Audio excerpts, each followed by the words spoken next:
मदन भण्डारी र उनको राजनीतिक जीवन।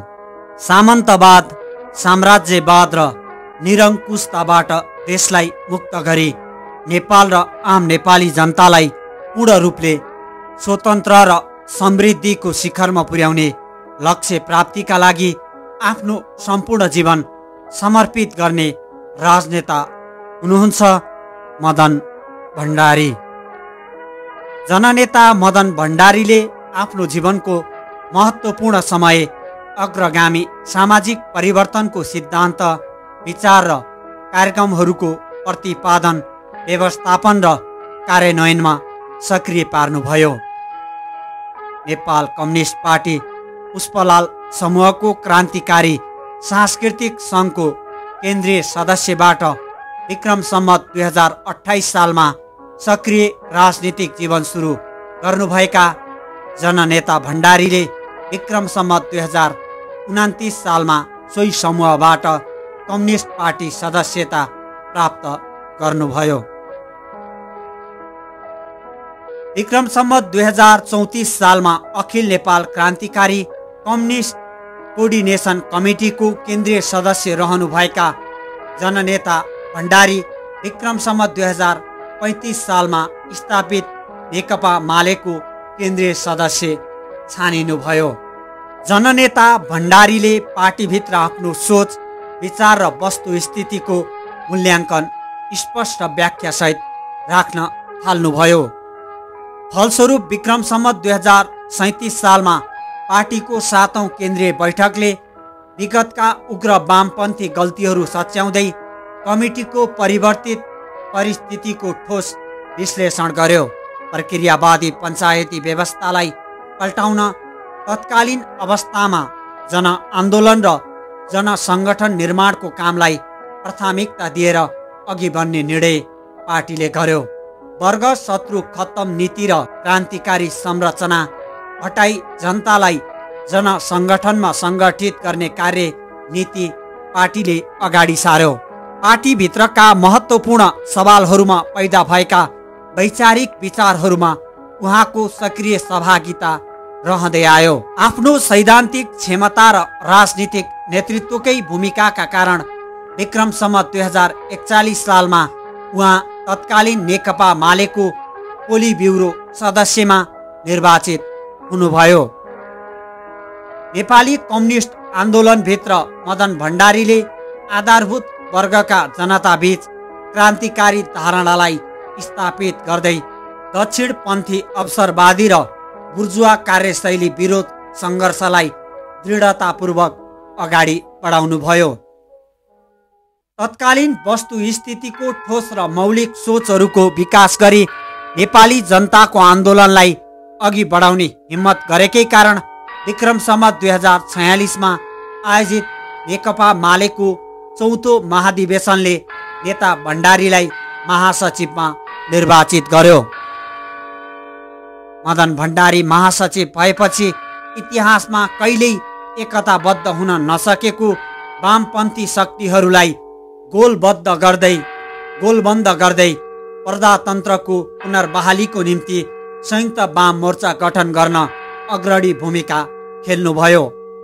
निर्दलीय पञ्चायती व्यवस्था ढाल्ने आन्दोलन सशक्त पार्न प्रजातान्त्रिक शक्तिहरूसँग सहकार्य गर्न पनि उहाँको भूमिका अत्यन्तै महत्त्वपूर्ण रह्यो। 2046 सालको जनआन्दोलन सफलतापछि अन्तरिम सरकारमा सहभागी हुने पार्टीलाई खुल्ला गर्ने, पार्टीकै नामबाट चुनावमा जाने र सरकार निर्माण गर्ने निर्णय लिँदै जनमतमा आधारित प्रतिस्पर्धात्मक राजनीतिबाट राजनीतिक लक्ष्य प्राप्त गर्ने नीति पार्टीले लियो। जननेता भण्डारी यी निर्णयहरूलाई इमान्दारीपूर्वक, दृढतापूर्वक लागू गर्न अडिग हुनुहुन्थ्यो। जननेता भण्डारीले सधैँ वामपन्थी शक्तिहरूको एकतामा जोड दिनुभयो। फलस्वरूप 2047 साल पुस महिनामा नेकपा मार्क्सवाद लेनिनवाद र नेकपा मार्क्सवाद बीच पार्टी एकीकरण भई नेकपा एकीकृत मार्क्सवाद लेनिनवाद नामाकरण गरियो।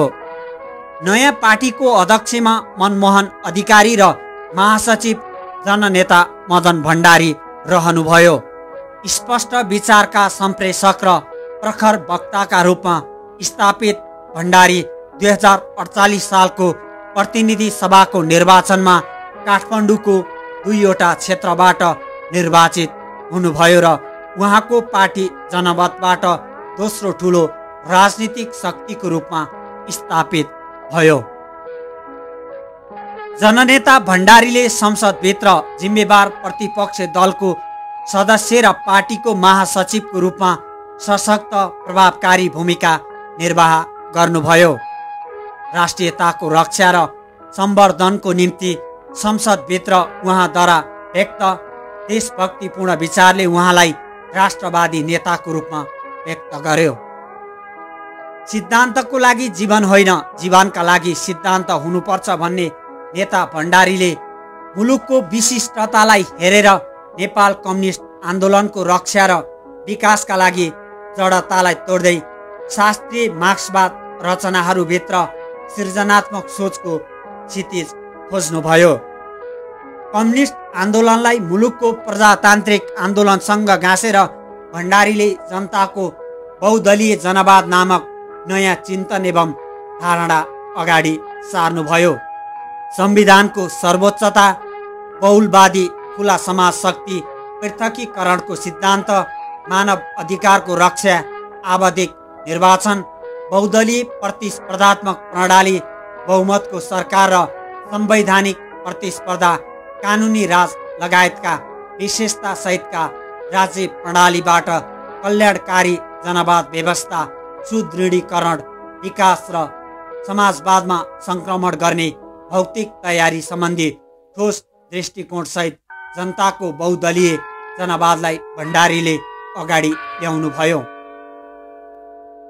जननेता भण्डारीले अगाडि सार्नु भएको जब जलाई नेकपा एमालेको 2049 सालमा सम्पन्न 5औं राष्ट्रिय महाधिवेशनले पार्टीको आधिकारिक कार्यक्रमको रूपमा स्वीकार गर्यो र उहाँ पुनः महासचिवमा निर्वाचित हुनुभयो। नेपाललाई स्वाधीन र स्वतन्त्र राष्ट्रका रूपमा विकास गर्न विदेशी नीतिका स्पष्ट आधारहरू हुनुपर्नेमा उहाँले जोड दिनुभयो। जननेता भण्डारी नेपाली जनताको उन्मुक्ति र प्रजातान्त्रिक आन्दोलनका कुशल नेता, प्रखर वक्ता र अत्यन्त प्रतिभावान मार्क्सवादी चिन्तक हुनुहुन्थ्यो। विक्रम सम्वत 2009 साल असार 14 गते ताप्लेजुङको ढुङ्गे साँगोमा जन्मनुभएका मदन भण्डारी राजनीतिक कामको सिलसिलामा पोखराबाट चितवन फर्कने क्रममा गाडी दुर्घटनामा पर्नुभयो। सँगसँगै यात्रा गरिरहनुभएका सहयोद्धा नेता जीवराज आश्रित र जननेता भण्डारीको सोही दिन 2050 जेठ 3 गते दुर्घटनामा परि निधन भयो। रहस्यमय दुर्घटनामा भएको उहाँको मृत्युले आम नेपाली जनताको उन्मुक्ति, स्वतन्त्रता र समृद्धिको आन्दोलनलाई ठूलो क्षति पुग्यो।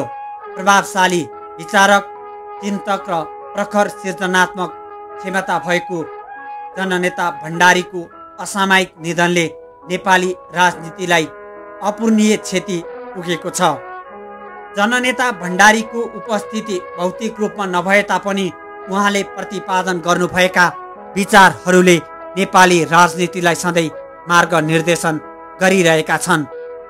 अन्त्यमा मदन भण्डारीले भने जस्तै एउटा व्यक्ति मर्दा श्रीमती विधवा हुन्छे, छोराले बराखी बार्छ, तर एउटा राष्ट्रभक्त छोरा मर्दा राष्ट्र टुहुरो हुन्छ र इतिहासले बराखी बार्छ। उहाँको अनुपस्थिति देशले भोगिरहेको पाइन्छ। जय नेपाल, जय राष्ट्रवाद।